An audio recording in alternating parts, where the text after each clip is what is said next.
Alright, so my helper just went outside, so I got a minute to do a quick little video. Today is November the 18th. It's been a while since I uploaded, but you gotta think that I'm extremely busy right now. But I got a well-kept Craftsman with 24 horse Briggs on it that has a unique problem. Good compression on that side, and it's running on the number 1 cylinder. This side, it has hardly any compression, and it's running really rough, and it's running on 1 cylinder. So this is how I found the intake valve.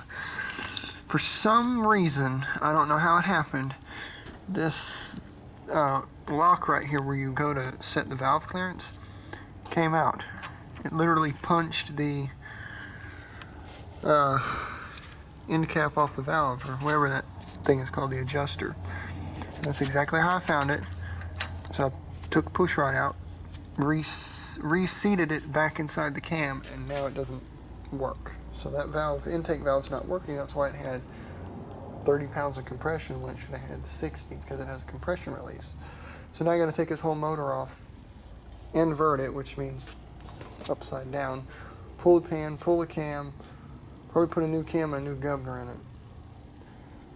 So I figured I'd share this with you, but I've never seen that problem before. That's how it should look, and that's how it looks.